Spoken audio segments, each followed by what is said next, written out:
Hello, lovelies. Hello, family, and welcome to my channel. Today, I want to do another video about the human labeling system. I always mention this because I feel like it's definitely an issue and a problem. Is a system that I feel coincides with great supremacy, and I feel like as an American Aborigine, that is the reason, part of the reason that it tears down our spirit and everything. And like I said, it's a system that has been developed by Caucasians from a long time ago. I say throughout probably during the times of colonialism. It's a very old system that needs to be torn down because it's not conducive, and I think it erodes a person's, especially people at the bottom who are considered at the bottom, erodes their spirits and make them feel less than what they are.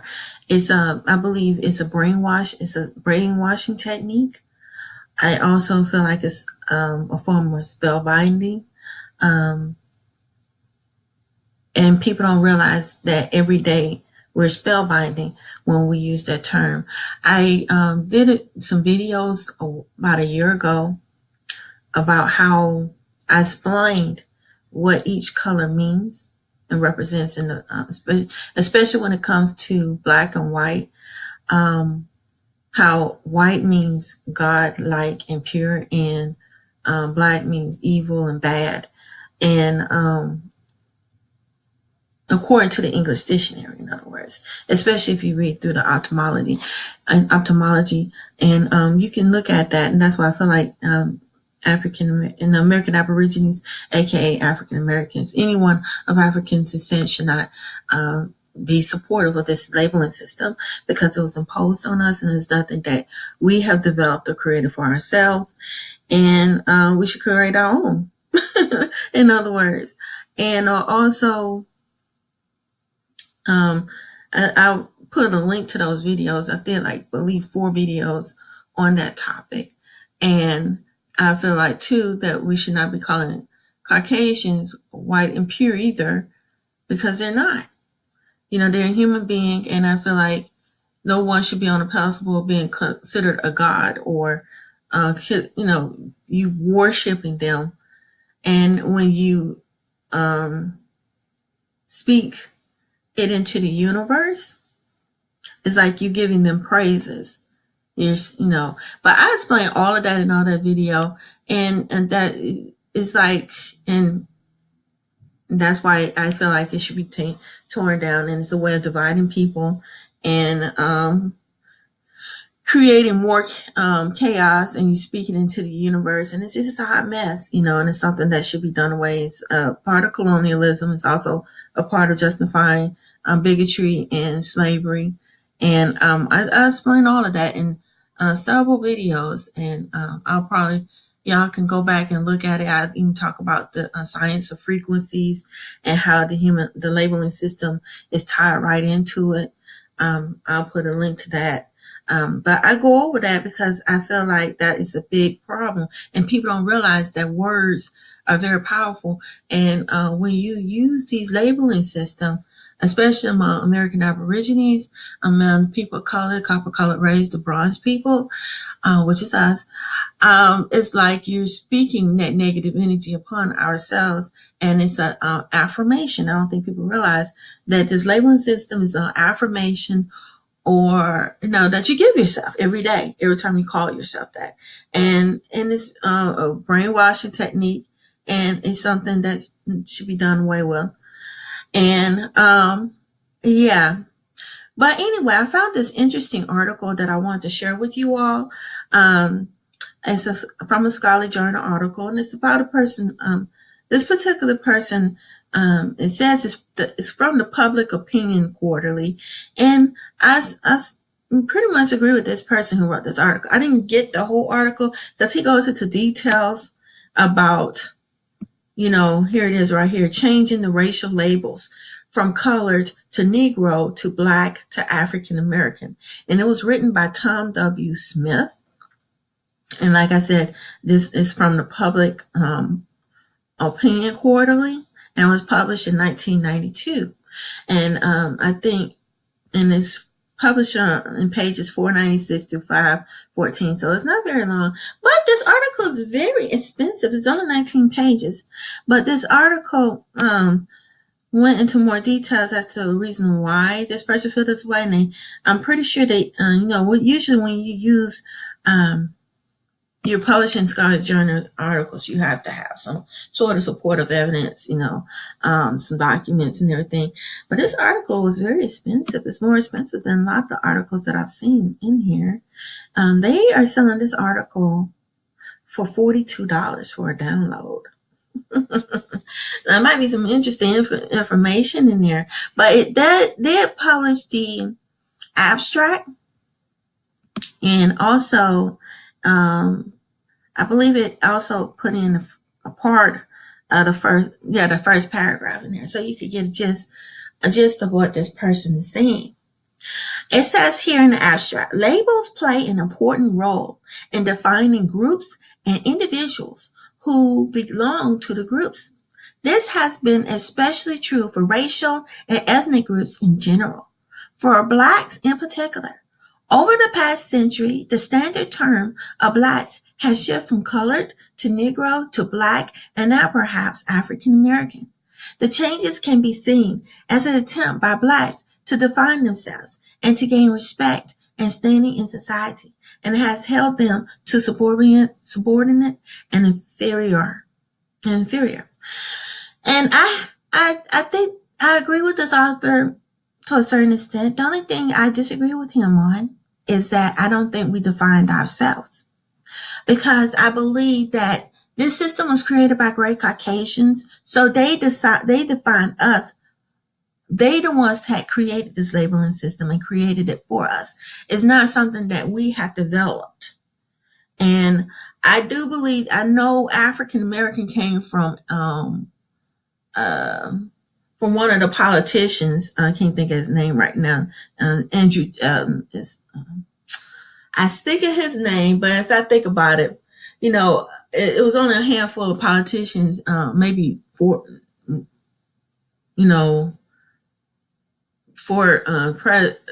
people that created it.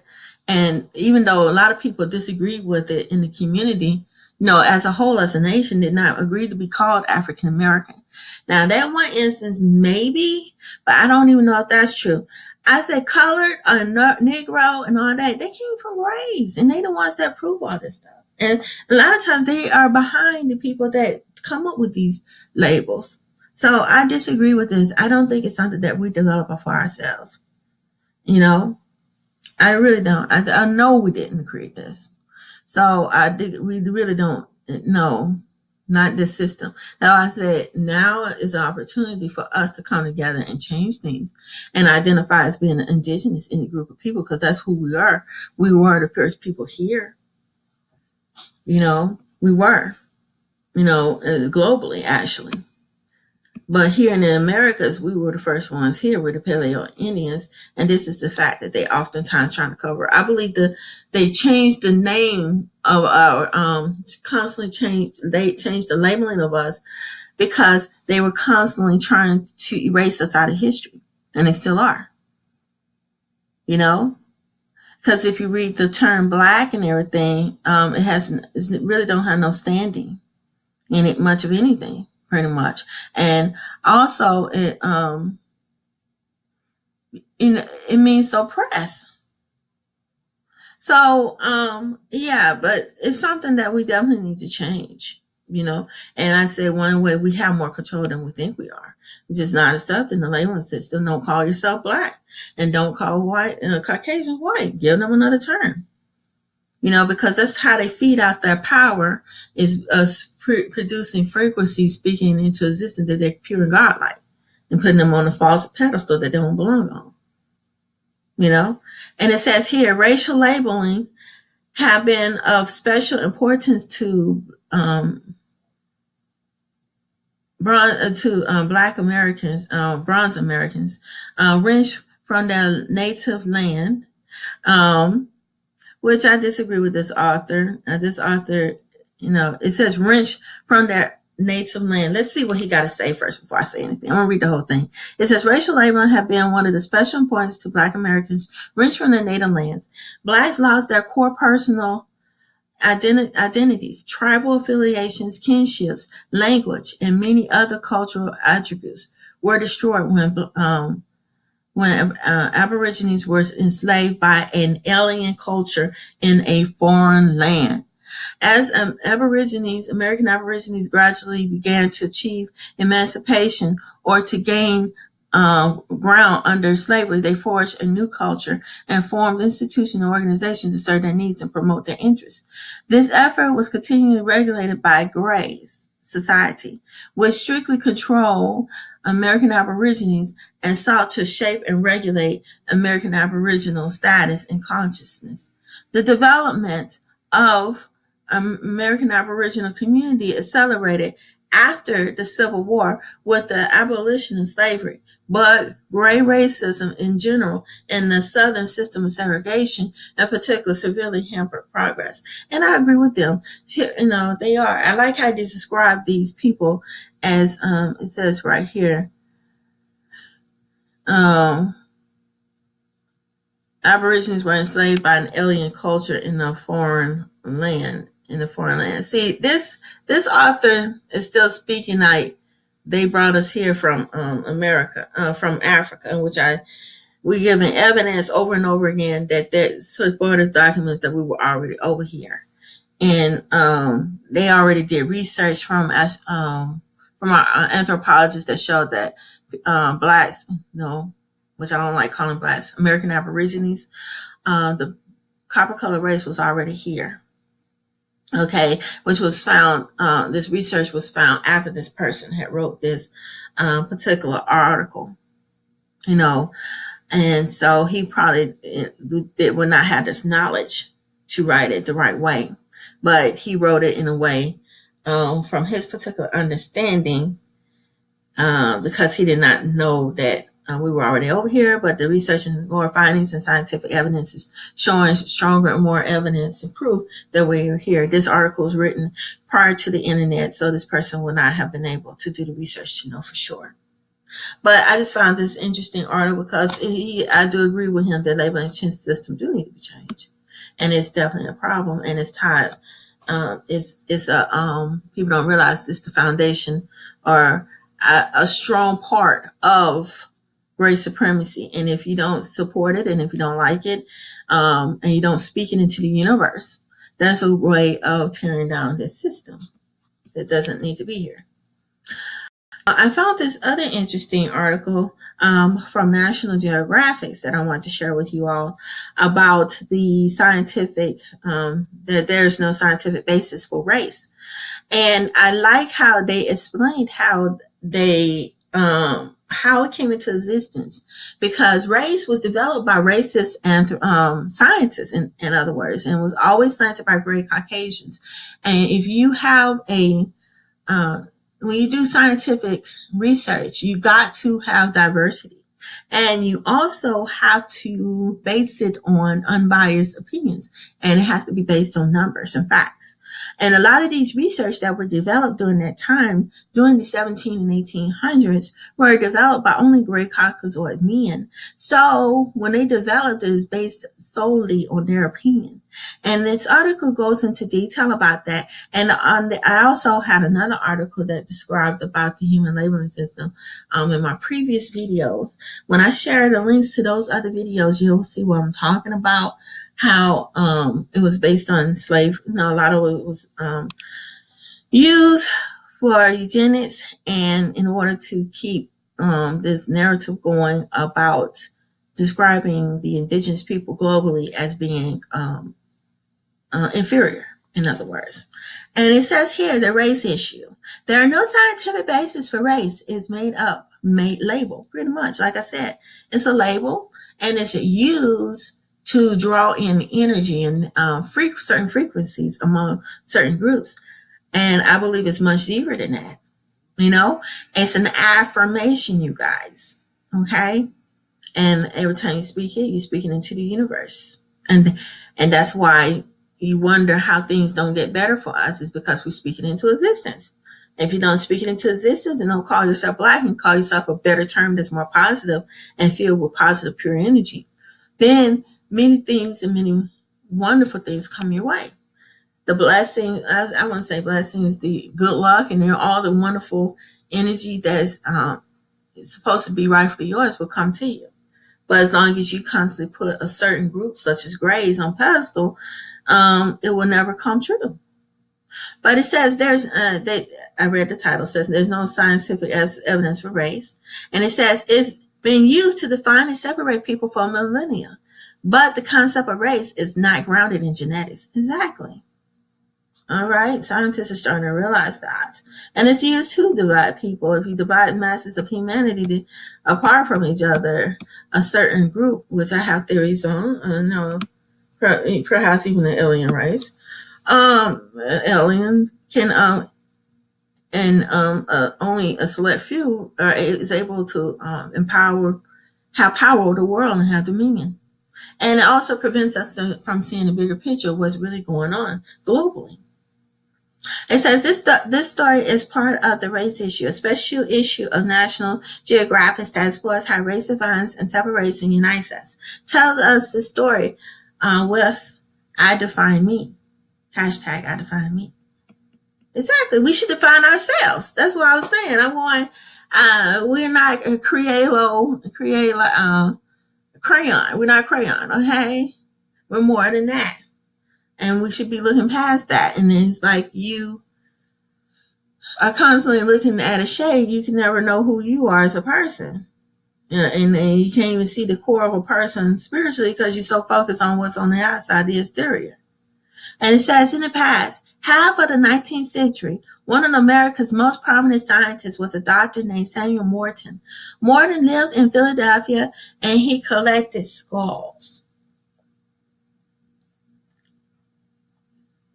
He wasn't choosy about his suppliers. He accepted skulls scavenged from battlefields and snatched from catacombs. One of his most famous cranium belonging to an Irishman who'd been sent as a convict to Tasmania and ultimately hanged for killing and eating other convicts.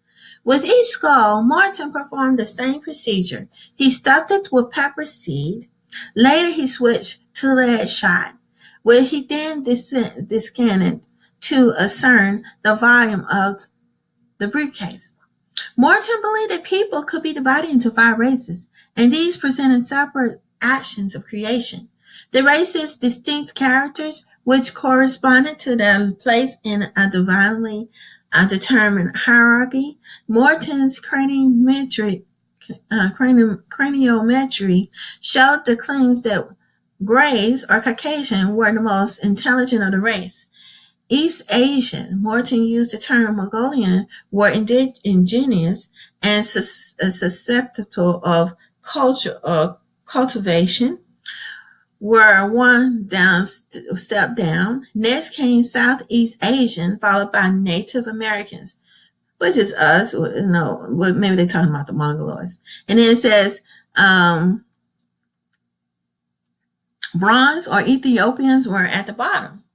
In the decades before the Civil War, Morton's ideas were quickly taken up by the defenders of slavery. Pretty much, like I said, all this was to justify slavery, and it's based on a gray caucasoid's point of view and an opinion. That's all it is. It's no type of, it's based on an opinion. This whole thing is based on opinion, and it's based on an opinion and a way to keep a certain group down, which is us. The story has 9 series of racial, ethnic, and religious groups and their changing roles in the 21st century. The series runs from 2018 and includes coverage of Muslims, Latinos, Asian Americans, and Native Americans. And they just talking about other stuff that they doing research on. But I was looking up here to justify slavery. And the saddest part is we were the indigenous people here in the Americas. And even though we were the first ones here, they used this labeling system to keep people marginalized here in the Americas, and it's how ghettos and and people perpetual servitude such as slavery and still today through the prisons and the mass incarcerations of American Aborigines is still going on today. And these are the skulls right here from his collection right here. And it says, skulls from the collection of Samuel Morton, the father of scientific racism. See? This is who started this crap. Okay? Illustrate the classification of people into 5 races, which arose, he claimed, from separate acts of creation from left to right. This is a American, I don't know if she's American Aborigine, but she's a melanated woman and a gray man right here, both American. So yeah, she's an American Aborigine. These are American Aborigine and a gray Caucasian. And these are Americans. And then an indigenous man, and she's an indigenous woman here in the Americas. And over here, an indigenous man from Mexico right here, a Chinese woman, and a Malaysian man right here. Okay, these are the skulls from the collection. And it says here, he had a lot of influence, particularly in the South, says Paul Wolf Mitchell, an anthropologist at the University of Pennsylvania, who's showing me the skull collection now housed in Penn Museum. We are standing over the brain case of a particular large Dutchman who helped inflate Morton's estimate of Caucasians' capacity. When Morton died in 1851, see this bigot here, this a-hole. I'm sorry, didn't mean to cuss, but this is who he he lived during the 1800s. That's during the time when they were stealing lands from the indigenous people here in the Americas. Okay, and so he made this crap up based on his bias and racist opinion. The Charleston Medical Journal in South Carolina praised him. Wow, and you see how primitive these grays, savagery and primitive they are, basing everything on an opinion and not on scientific evidence or proof. They didn't even use numbers. You see, like I said, this whole system needs to be torn down. It's ridiculous. And it's really ridiculous. And then South Carolina praised him for giving in to the Negro his true position as an inferior race. Yeah, and it's his opinion because he wants slavery to exist. And he don't like these people. The Aboriginal race is which are the who they like falsely label us as black, but as an inferior race because they wanted to steal the land. And you got to also realize that they were at war with the American Aborigines for centuries.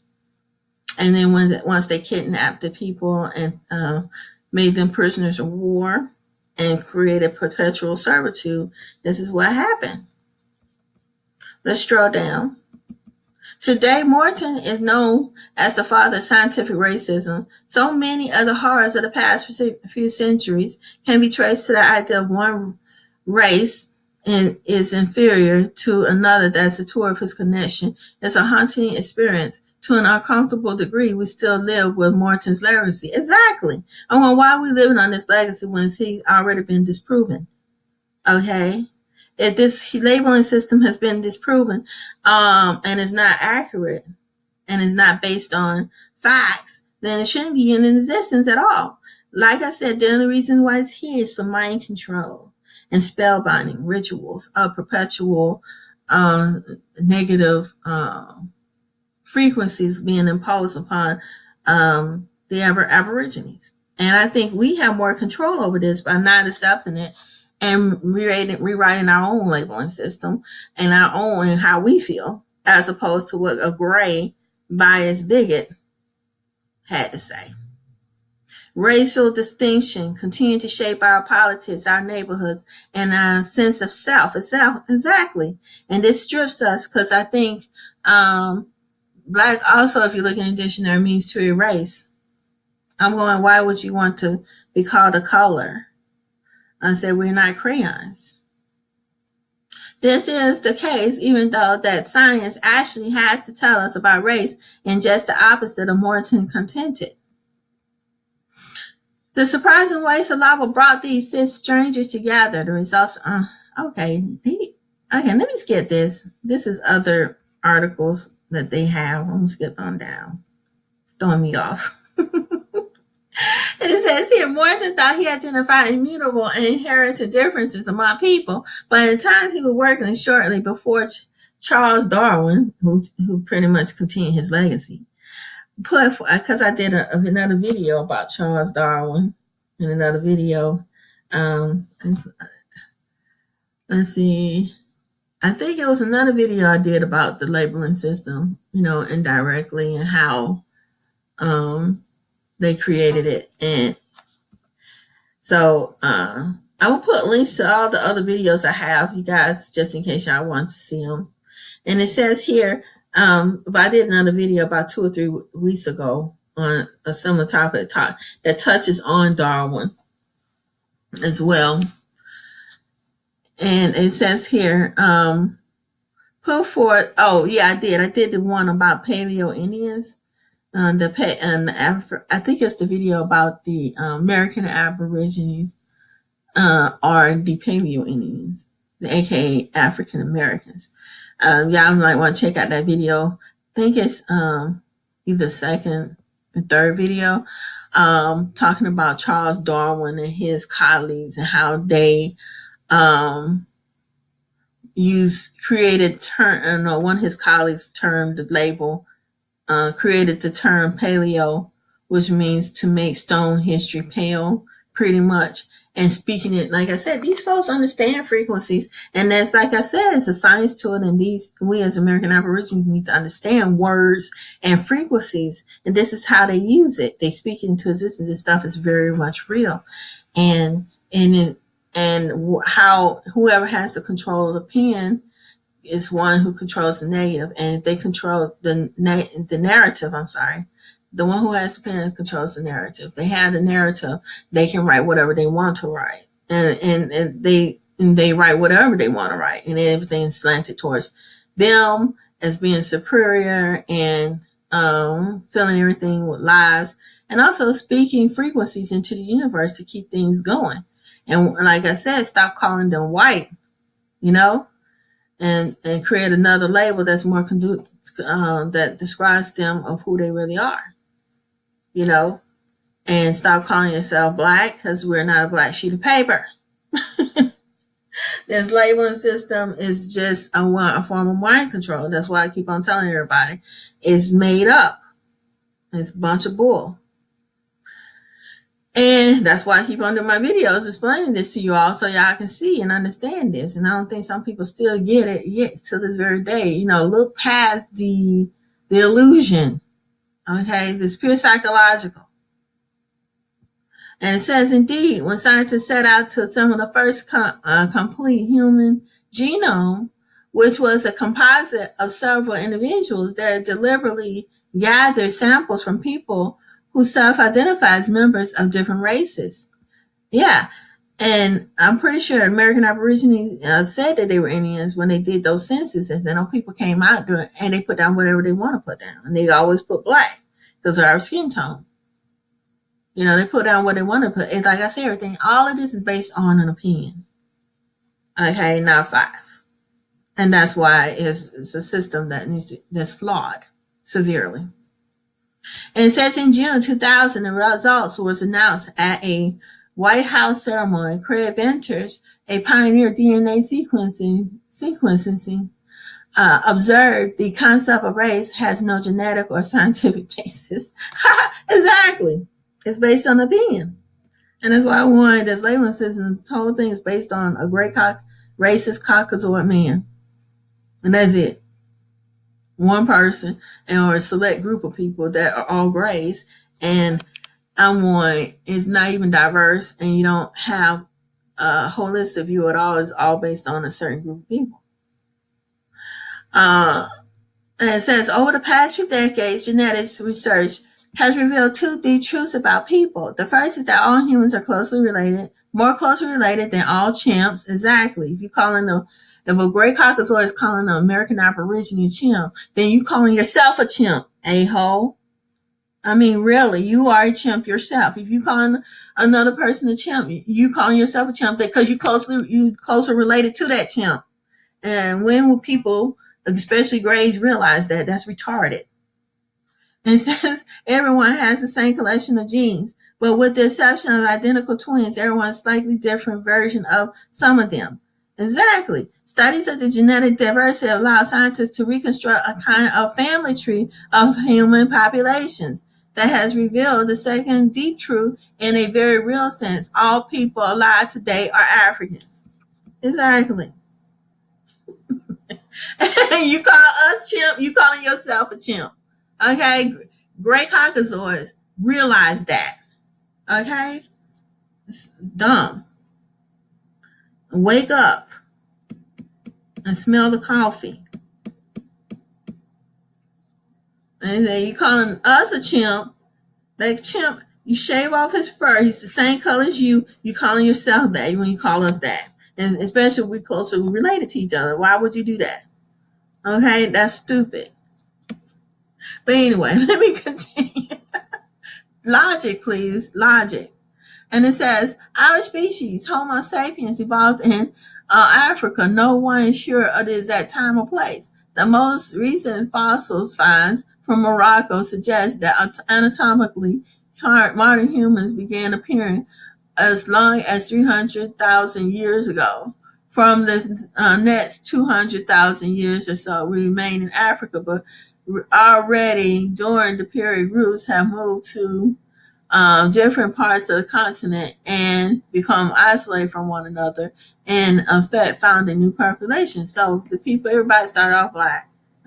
I wouldn't say black, excuse me, bronze color.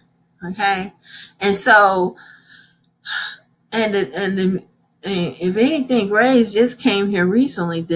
This color just appeared 6,500 years ago, and I'm going to stop calling other races different things because all you're doing is calling it back onto yourself.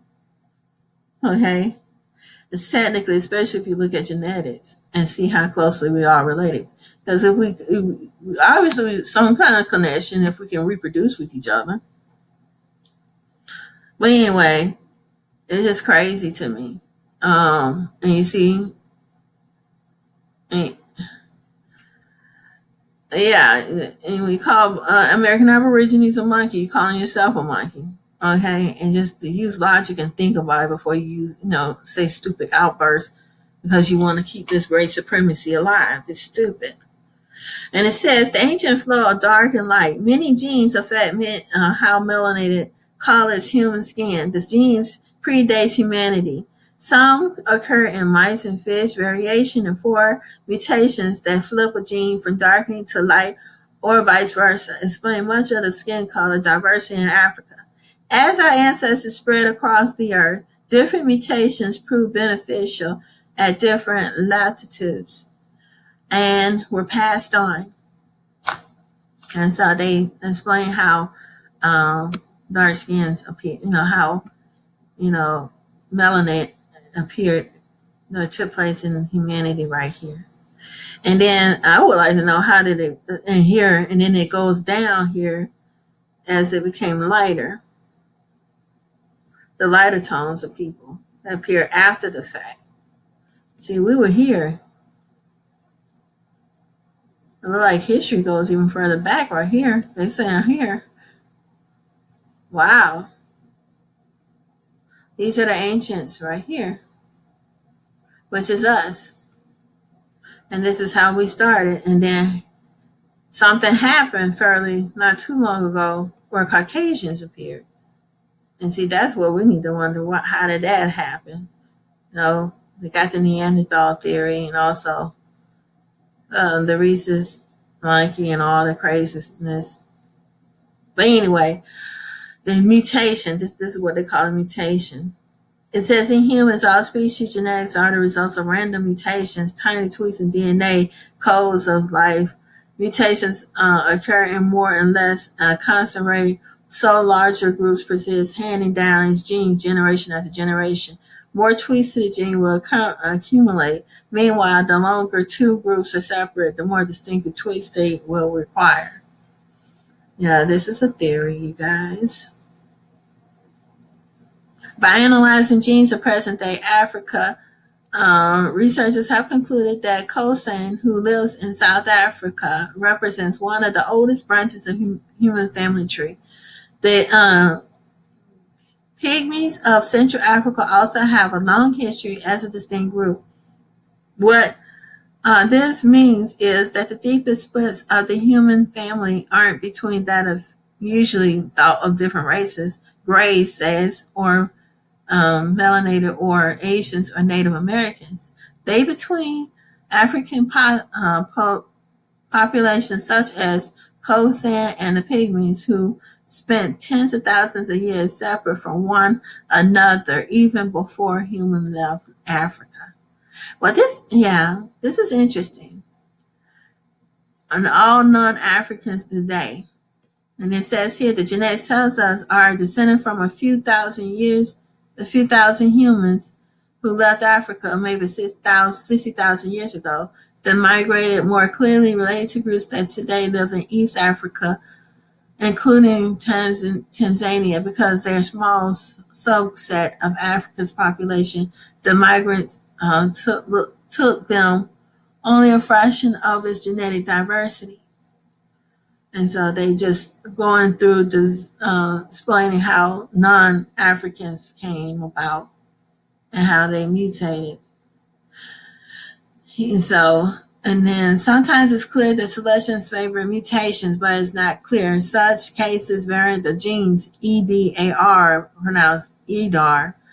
Most people of East Asian and Native American ancestors possess at least one copy of variant known as 370A, and many possess two. That's the rare among people of African and European descent.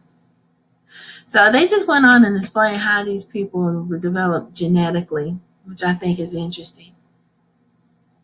And then they show an indigenous hunter from Tanzania. And although Stefano is one of the closest living relatives of the humans who left Africa. And see, these are the people who are the Greys are related to. They look like, when they left Africa, they look like this. And then when they were dark-skinned people. And then something happened to make them lighter. And like I said, they said, according to them, it's a mutation. I'm going, how did that mutation take place and how did they appear? So did they appear quickly or was it over a span of a long period of time? I see up here they did, it's a gradual, I would think, but who knows? Nobody lived in that time period, so nobody really knows for sure.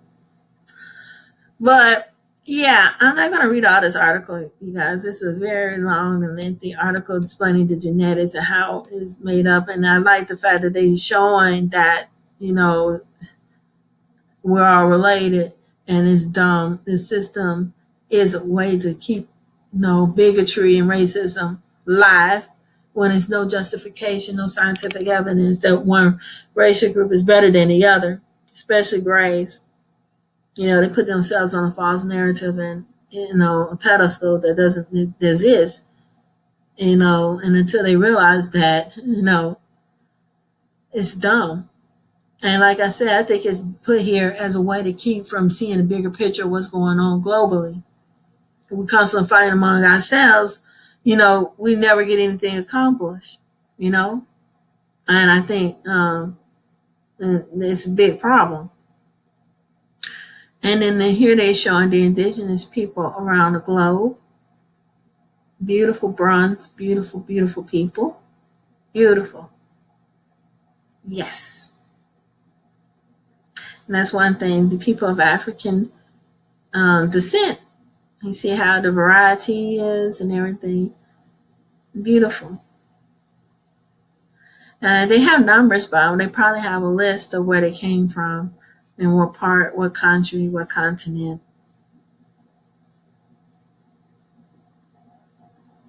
And we gotta love ourselves, you guys. Sorry about that, you guys. It's my phone going off. So, yeah, it'll go off in a second. There we go.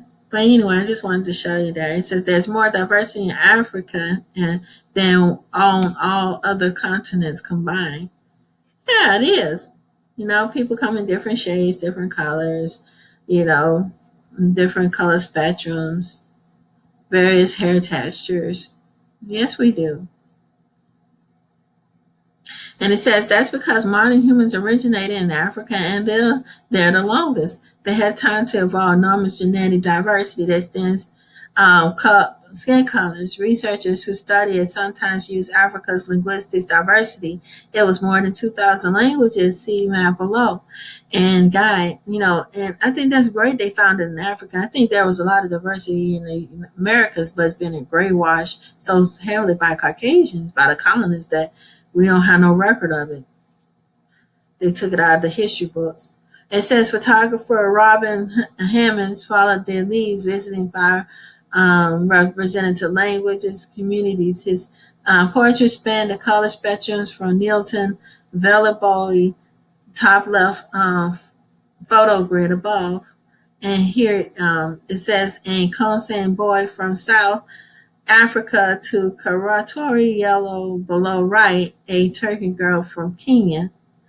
There's no homogeneous African race, says geneticist Sarah Tiskoff from the University of Pennsylvania. It doesn't exist. The prehistoric humans who left Africa 60,000 years ago give rise to over time to other people of the world, reflecting only a fraction of Africa's diversity. Exactly. There's no discrediting this right here. And DNA is supporting this evidence as well as facts. But they talking about the hair follicles, the DNA test right here, the genomes, and they going into more DNA often compared to the test. And I'm gonna scroll down, you guys, because like I said, it's a very long article. I'll be all day reading this article.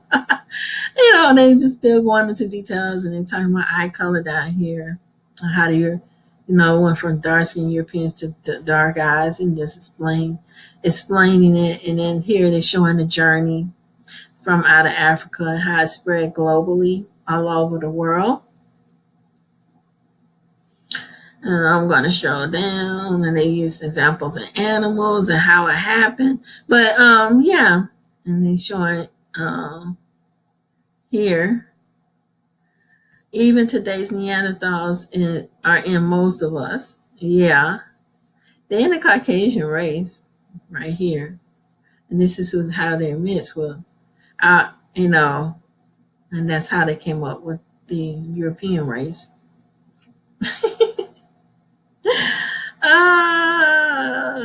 But here they explain the Neanderthals right down here.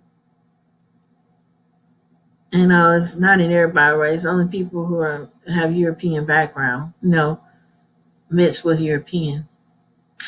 But anyway, I'm gonna put this article down, you guys, and I like this article gives more detail about how pretty much the labeling system was just made up by one person. And it's not based on facts. It's not even based on DNA or genetics at all.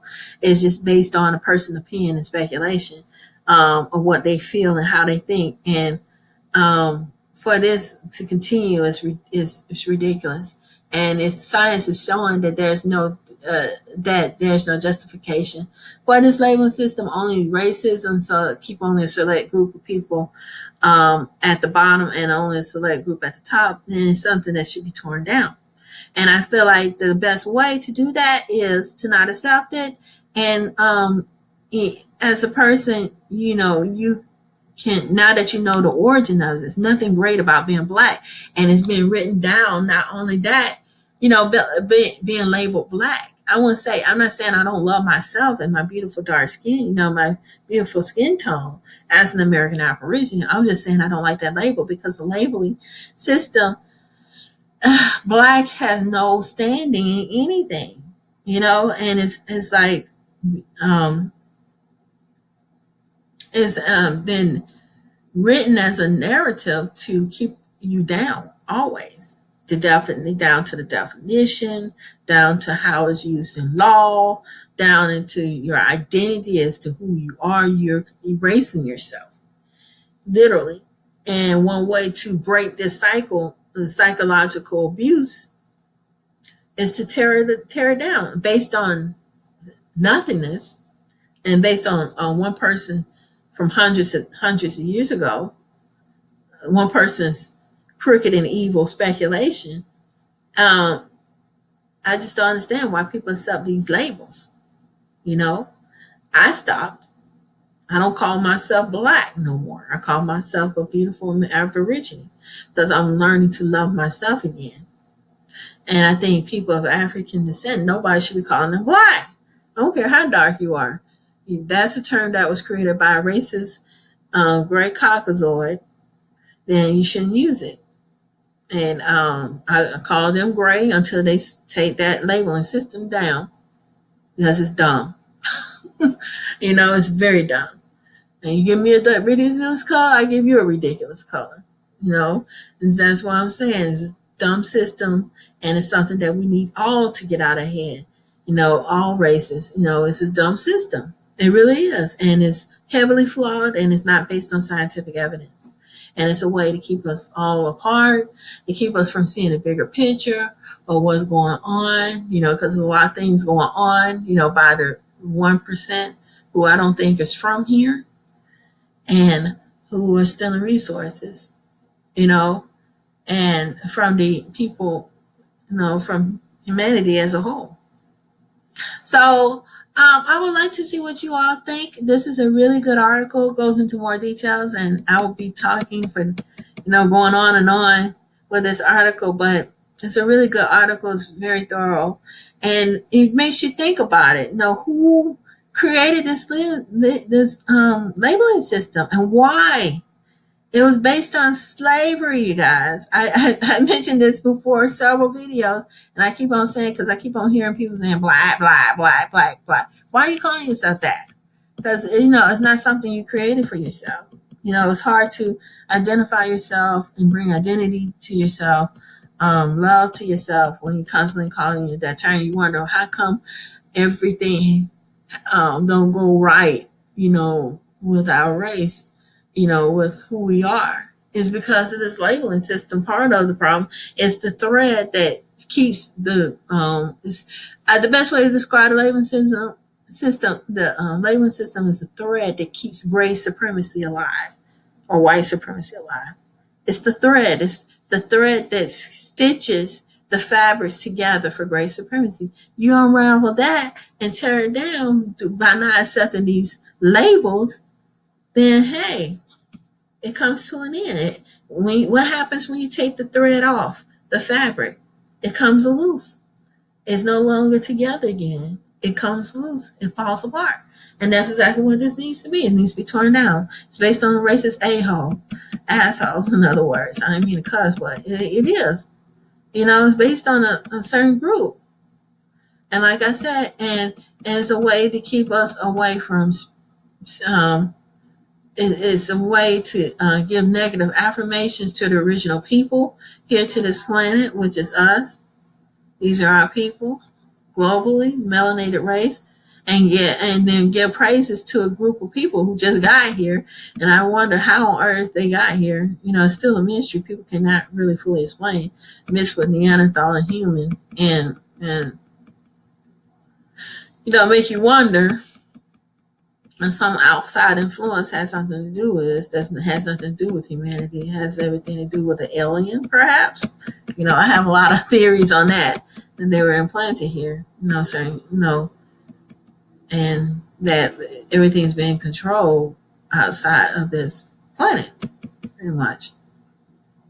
Just a speculation. But this is very deep, you guys. Very deep. More deeper than you think it is. Extremely deep. And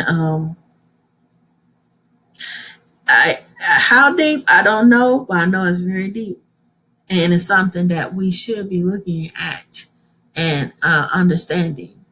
I think that it starts with yourself. If you know that the labeling system is not right, and create your own color, because they don't want you to think for yourself or have your own way of thought. But one way to tear it down is to identify who you are as a person. You didn't create this label for yourself, and create one for yourself, you know? But this is, we need to start tearing apart the threads, you guys. You guys need to pull the threads apart to great supremacy. Okay? All it is a fabric that's been stitched together with racism and lies and psychological. And we need to look past that. We need to tear it apart by not accepting it. Okay? I would love to see what you all think. What do you think the labeling system is a part of great supremacy and is a problem? Do you like it the way it is? I know I don't, because I think it's very unequal and unbalanced, and it's not fair. And I see a lot of injustice among our people globally. And so I think it's a system that needs to be discarded, because it's based on a certain, one group of people. You read it, I just read it to you in an article where it comes from. And I've done several series on it as well. So I'm hoping that this message get out to people, and our people especially, who needs it the most. Stop speaking it into existence. We have more control than you think. Speak more positive flow of energy into the universe. But tell me what you all think, and what do you all think can be done. And till next time, family, peace and love. Bye-bye.